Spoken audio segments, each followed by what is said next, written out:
Hello everyone, I am Sandeep Kumar Jha and today we are with this new lecture by Economics, Fundamental Duties. चलिए शुरू करते हैं.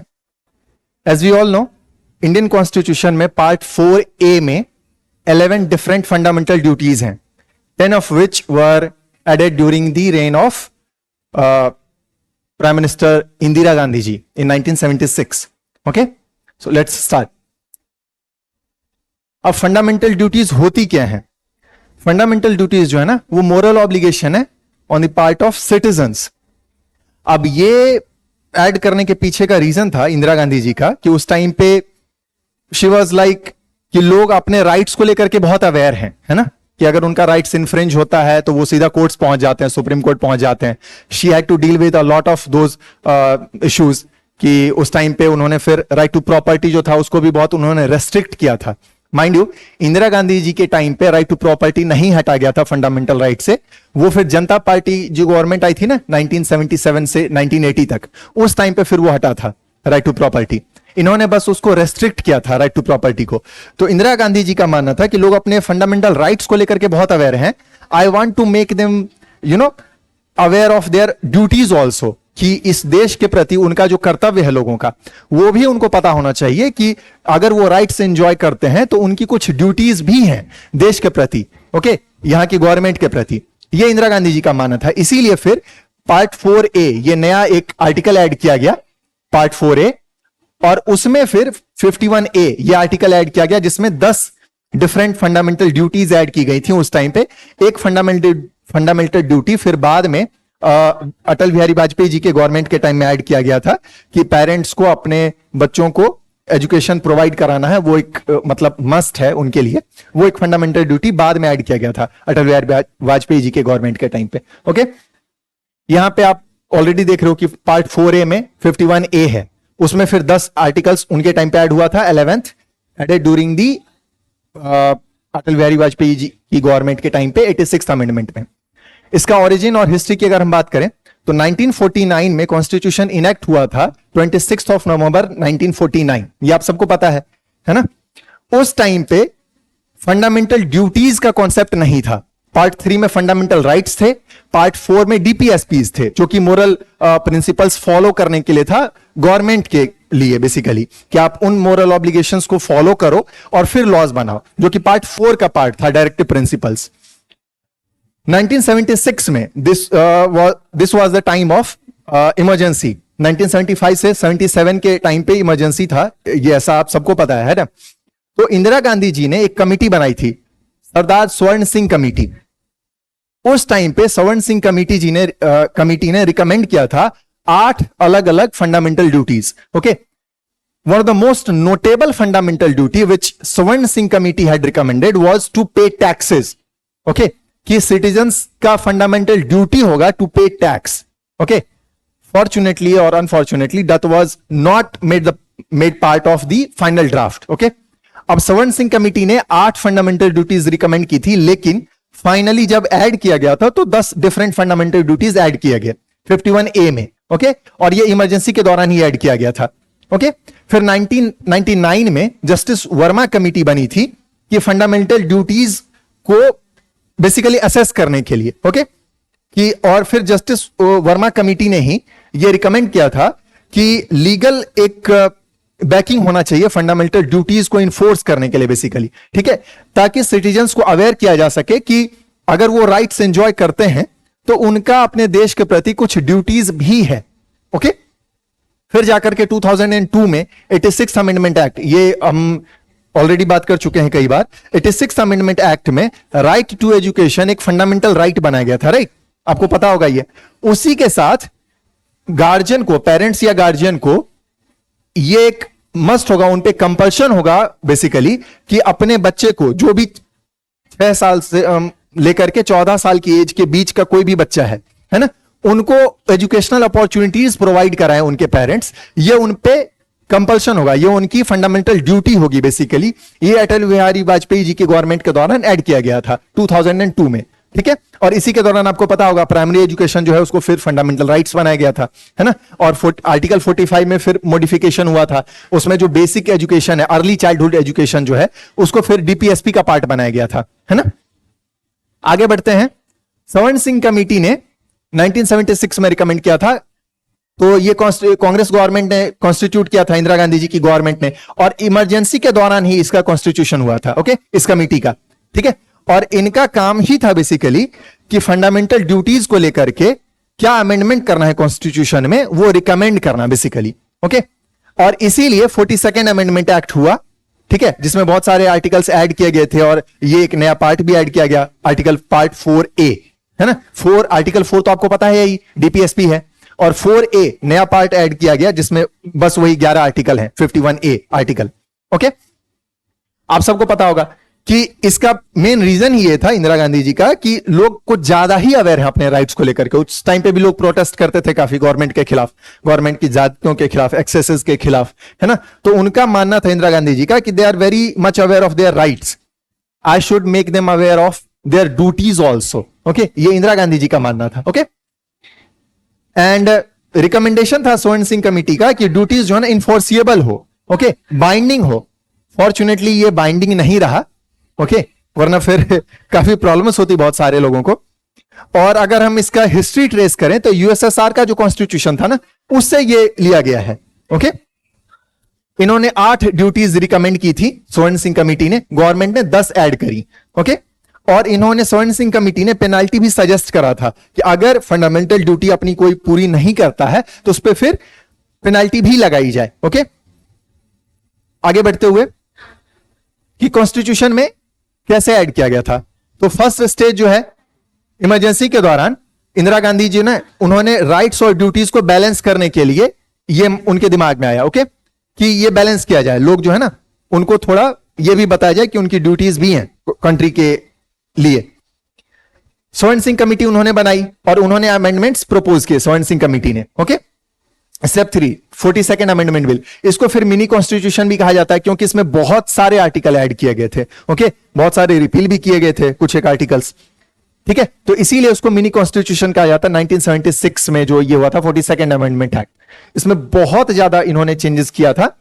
और जैसा कि हम ऑलरेडी बात कर चुके हैं कि 4A ये नया पार्ट ऐड किया गया था आर्टिकल में। ओके,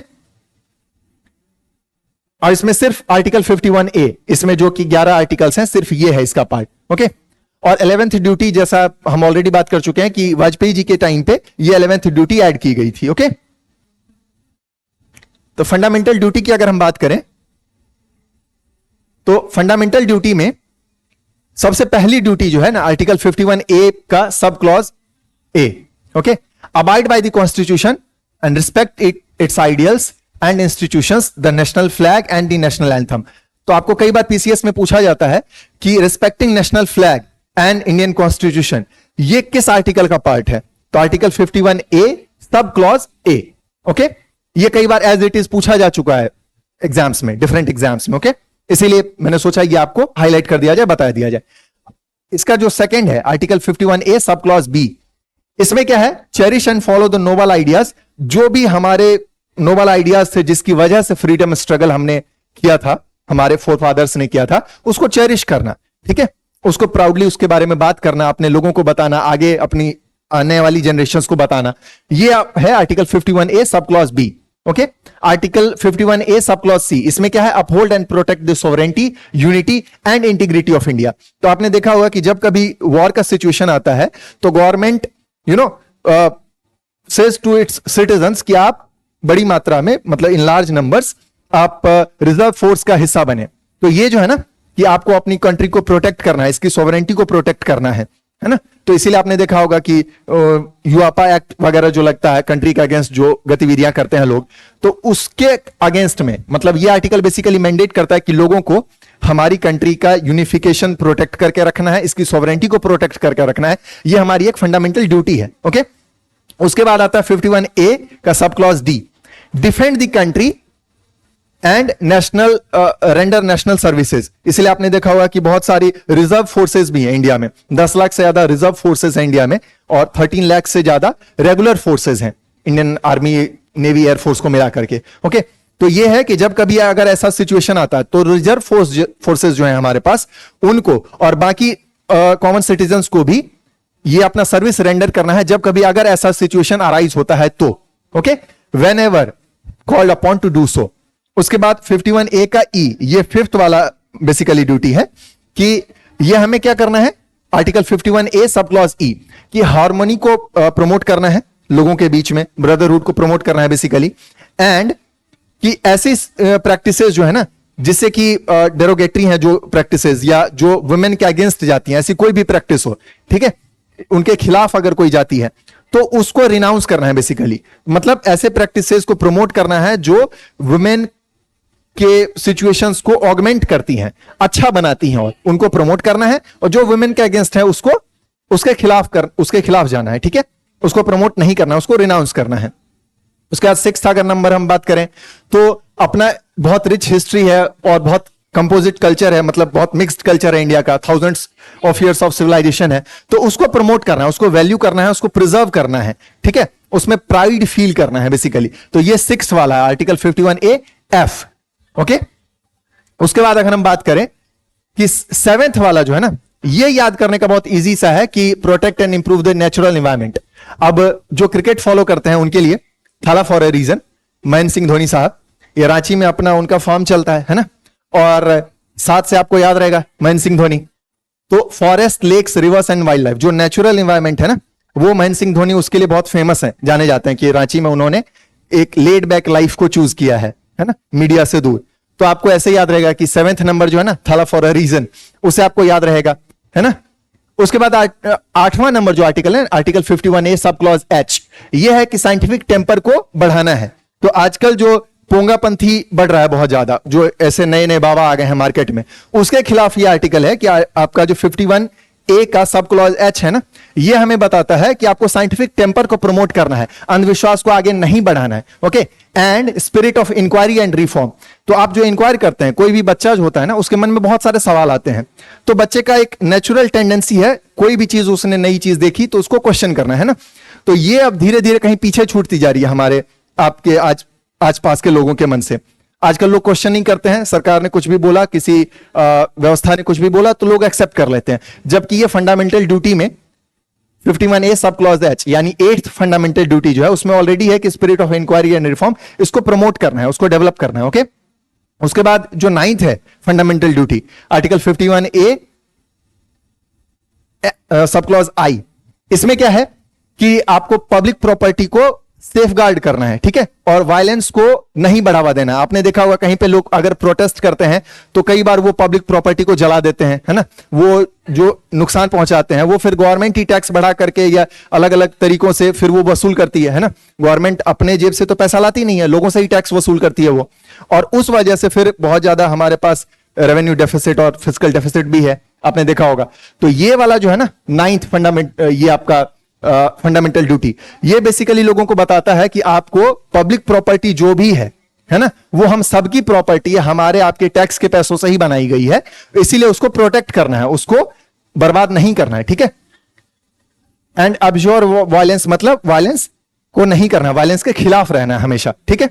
और 10th जो है, इसका भी याद करने का, जैसे 7th वाला मैंने बताया था ना, उसी की तरह इसका भी है, 10th का भी याद करने का एक तरीका, strive towards excellence.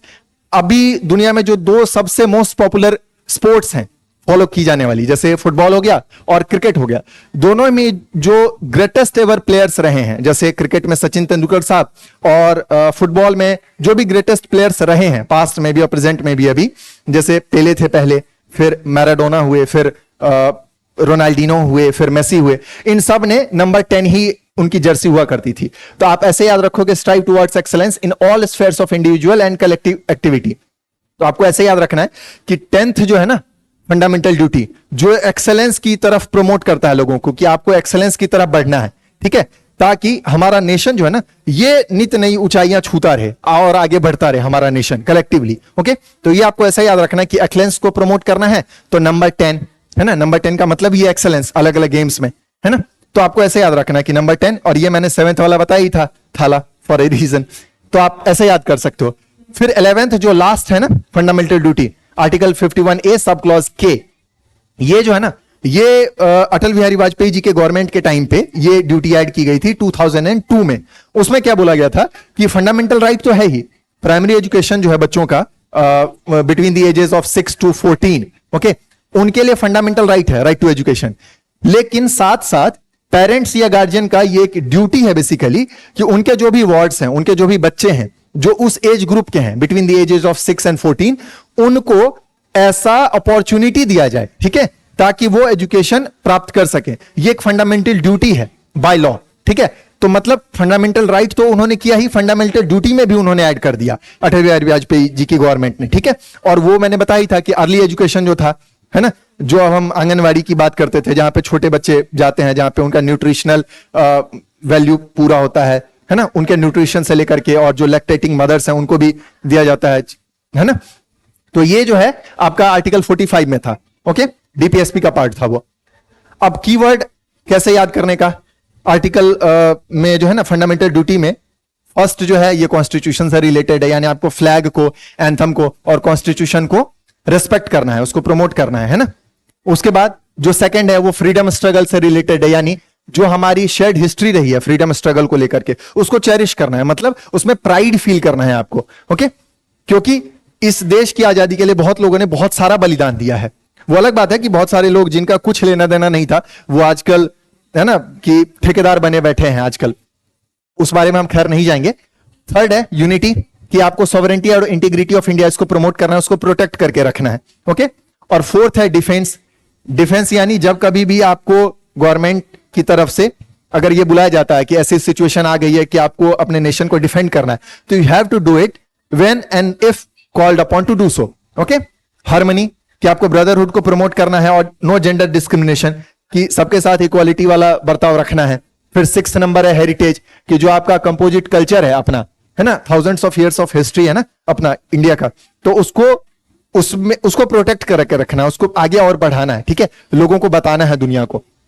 7th number environment, ये हम ऑलरेडी बात कर चुके हैं धोनी का एग्जांपल लेकर के, कि forest, reverse, wild life and compassion. तो ये जितने भी जंगली जानवर हैं, वाइल्ड लाइफ प्रोटेक्शन एक्ट वगैरह जो भी इंप्लीमेंट हुए हैं इंडिया में, है ना, जो भी एक्ट बनाया गया है, वो इस फंडामेंटल ड्यूटीज को भी साथ में रख करके, दिमाग में रख करके वो बनाए गए, ठीक है। फिर 8th नंबर है साइंस, कि साइंटिफिक टेम्पर एंड ह्यूमैनिज्म को प्रमोट करना है। जो अंधविश्वास आजकल हो रहा है ना, जो लोग झाड़ फूक और जादू टोना पे ज्यादा भरोसा कर रहे हैं, उस पे नहीं जाना है। साइंटिफिक टेम्पर को प्रमोट करना है, साइंस को प्रमोट करना है बेसिकली, ठीक है। द आइडिया ऑफ क्वेश्चन, उसको प्रमोट करना है, रीजनिंग को प्रमोट करना है ना। फिर 9th नंबर है पब्लिक प्रॉपर्टी, कि आपको पब्लिक प्रॉपर्टी को बचा के रखना है, वायलेंस में या फिर प्रोटेस्ट के दौरान उसको हार्म नहीं करना है, बिकॉज आप at the end of the day we already know कि गवर्नमेंट जो है ना अपनी जेब से पैसा नहीं लाती है, वो हम पे या आप पे ही टैक्स लगा करके उसी टैक्स के पैसे से फिर उस चीज का वहन करेगी, उस चीज को फिर से नया बनाएगी या फिर रिपेयर करेगी। तो आपको पब्लिक प्रॉपर्टी कभी भी नहीं बर्बाद करना, ओके। 10वां नंबर एक्सेलेंस, ये भी एग्जांपल मैंने बताया था 7वें के साथ साथ 7th and 10th एक साथ में, कि ये भी स्पोर्ट्स से रिलेटेड, ये भी स्पोर्ट्स से रिलेटेड। ट्रिक मतलब याद करने के लिए मैंने बताया था कि स्ट्राइव टुवर्ड्स एक्सेलेंस, ठीक है। इससे क्या होगा कि इंडिविजुअल एंड नेशनल ग्रोथ दोनों साथ में होगा, क्योंकि ये नंबर 10 जो है ना, ये दो बिगेस्ट गेम्स जो हैं दुनिया में, जैसे क्रिकेट एंड फुटबॉल, दोनों में जो आइकॉन्स रहे हैं उन्होंने 10 नंबर की जर्सी हमेशा से पहनी है। उसके बाद 11th नंबर एजुकेशन, ये हम ऑलरेडी बात कर चुके हैं कई बार, है ना। अब आते हैं हम अपने एंड ऑफ द स्लाइड पे। इसमें इस स्लाइड से की टेक अवे क्या है ना। अगर हम बात करें तो फंडामेंटल ड्यूटीज आप सबको पता है, अभी तक तो याद भी हो गया होगा कि पार्ट 4A का पार्ट है, ठीक है, और 42nd अमेंडमेंट एक्ट से ऐड किया गया था, ओके। सी कॉन्स्टिट्यूशनल अमेंडमेंट एक्ट 1976, ओके। हाँ, यहां पे है ऑलरेडी। स्वर्ण सिंह कमेटी ने इसको रिकमेंड किया था। और 11th ड्यूटी, 10 ही ड्यूटी इंदिरा गांधी जी की गवर्नमेंट के टाइम पे ऐड किया गया था। 11th ड्यूटी जो है ना वाजपेयी जी के गवर्नमेंट के दौरान 2002 में ऐड किया गया, ओके। और ये फंडामेंटल ड्यूटी का कॉन्सेप्ट कहां से आया, तो यूएसएसआर की कॉन्स्टिट्यूशन से, ठीक है, फॉर्मर सोवियत संघ, जो फिर टूट गया 1991 में। और ये नॉन जस्टिशिएबल इन नेचर है, मतलब अगर आप फंडामेंटल ड्यूटी अपना नहीं निभाते हो तो आप पे कोई पेनाल्टी नहीं लगेगी। ये अलग बात है कि स्वर्ण सिंह कमेटी ने रिकमेंड किया था कि पेनाल्टी होना चाहिए, कि अगर आप अपना फंडामेंटल ड्यूटी नहीं निभाते हो तो आप पे पेनाल्टी लगनी चाहिए। लेकिन फिर इंदिरा गांधी जी ने सोचा कि फिर उसका बहुत ज्यादा प्रोटेस्ट होने लगेगा कि फंडामेंटल ड्यूटी अगर जस्टिशिएबल नहीं है तो फिर क्या बोलते हैं, इस पे पेनाल्टी भी नहीं लगनी चाहिए, तो इसीलिए फिर ये आइडिया आया था। तो that's all for today, thank you and have a nice day.